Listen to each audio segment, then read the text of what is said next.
Umar Razak, Razwan Razak, Mohammed Zafran Ramzan, Adil Hussein and Mohsin Khan, today described by a judge as sexual predators. This is Clifton Park in Rotherham, where much of the abuse took place, but the girls were also molested in town centre alleyways and in parked cars. These weren't relationships built on trust and love between consenting adults. This was about the depravity of men enjoying power over vulnerable children. It began with the men in their 20s and late teens flattering the young girls. Two of the men were brothers, another was their cousin. One of the girls was as young as 12. By the time she was assaulted, she was 13, so was another of the victims. A 16-year-old girl was raped. We've had a group of girls who have been subject to sexual exploitation, there's no other word for it, groomed by a group of males into giving them sexual favours. Some of these girls believed that these men were asking to marry them, they had a life with them, they wanted to have children with them, they were certainly giving them gifts. And that's how it works, and they gained the confidence of the girls. The girls were all known to social services. It was only when they were taken away from Rotherham and the abuse that they at last felt safe to open up to social workers about what was happening. They were taken into care in the summer of 2008. Police, social service, health and education teams worked together, and in December 2008 the young victims were interviewed. In March 2009 the men were arrested. 6 of them were taken in during dawn raids at 7 addresses in Sheffield and Rotherham. Others were arrested within days. 8 stood trial, 3 were cleared of all charges. Social services have examined whether they could have acted earlier. We have looked at, what we've done, how we responded. When we got the first bits of intelligence, then what did we do with that? And yes, I'll always live with that for the rest of my professional career. Could we have done more? What I would say is, for the future, girls coming behind them, they've paved the way for how we will respond in the future. Sheffield Crown Court was told the girls had suffered sleepless nights and nightmares since the abuse. They've all been removed from Rotherham and are now said to be improving. As for the 5 men who abused them, some of them wept in the dock as the judge sentenced them for terms between 4 and 11 years in jail.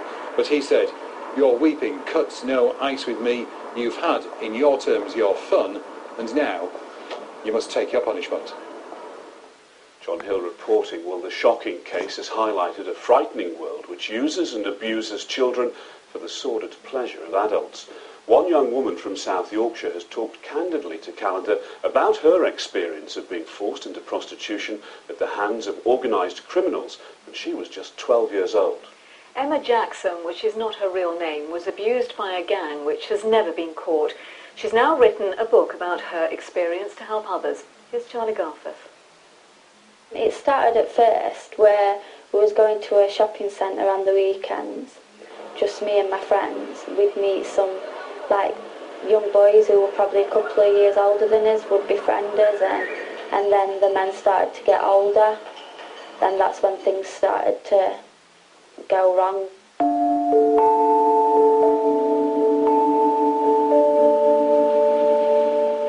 Emma Jackson was just 12 years old when an innocent friendship turned into something far more sinister. He'd make me sleep with he'd say his friends and his uncles and his cousins, just do me a favour, just do me a favour.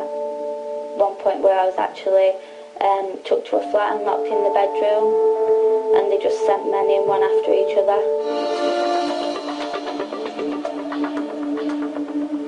I didn't know I was being prostituted. I didn't know they was grooming me. I'd never even heard the word grooming. People always say, why didn't you scream but you think if I kick and scream, then chances are they're still gonna gang rape me. Can just get on with it, keep my mouth shut. I'll leave unharmed as much as I would if I kicked up.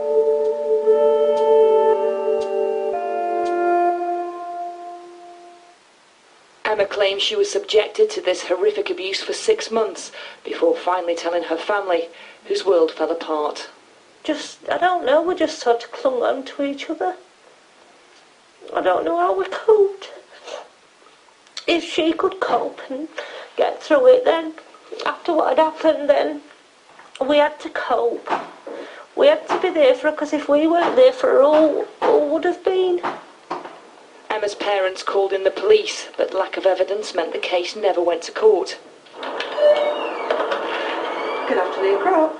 They turned to the charity Crop, who work with families affected by this issue, and found they weren't alone in their experience. We have dealt in the last 5 years with well over 400 families, and many of these are just normal families, loving parents, and who just are at a loss to know what is happening. And for them, it's such a relief both to talk to an organisation that can let them know what is happening, and also to reassure them that it is not their fault. Emma and her family moved away to escape the gangs and tried to rebuild their lives. Part of that healing process for Emma was to write down her experience in the hope it would help others. It's like I've took it out of my mind and put it onto paper. Although it's part of me and it's part of my life and it always will be, it's time to close the door on that chapter of life and move on to another. Emma Jackson there talking to Charlie Garforth on the day that 5 men started jail sentences totalling 32 years for grooming young girls in Rotherham. Umar Razak, Razwan Razak, Mohammed Zafran Ramzan, Adil Hussein and Mohsin Khan.